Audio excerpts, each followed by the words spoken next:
श्री स्वामी समर्थ। आज मी बनवत आहे नाश्त्यासाठी कटलेट। पहा, कटलेटसाठी लागणारं साहित्य हा घेतलेला आहे मका, हे कॉर्नफ्लॉवर, कांदा, कोथिंबीर आणि ही शिमला मिर्च बारीक चिरलेली आणि हा ब्रेडचा क्रश आणि हा बटाटा मी खिसून घेतलेला आहे शिजवून। त्यात टाकलेला आहे कॉर्नफ्लॉवर, बारीक चिरलेला कांदा घातला आहे, शिमला मिर्च घातली आहे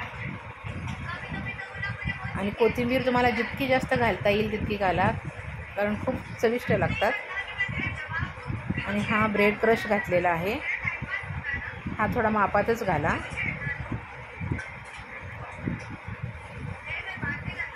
आता याच्यामध्ये हे सगळं मिसळून घेऊन याच्यामध्ये थोडा चाट मसाला, थोडा गरम मसाला घालून घेऊया आणि थोडं तिखट तर हवं, त्याच्यासाठी थोडं लाल तिखट घालूया आणि हा ब्लॅक पेपर थोडा घालून घेऊया।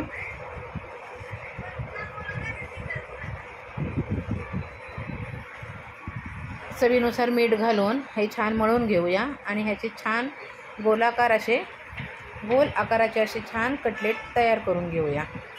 हे छान मळून घ्या आणि गोल आकार देऊन कॉर्नफ्लॉवर घेतलेला आहे मी पाण्यामध्ये, त्याच्यामध्ये हे कॉर्नफ्लॉवरमध्ये बुडवून घेऊन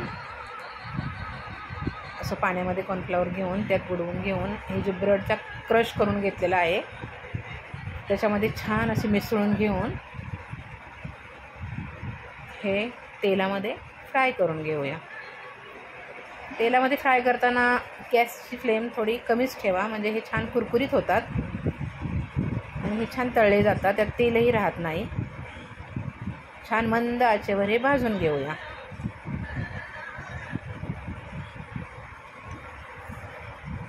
पहा, हे आता होतच आलेत।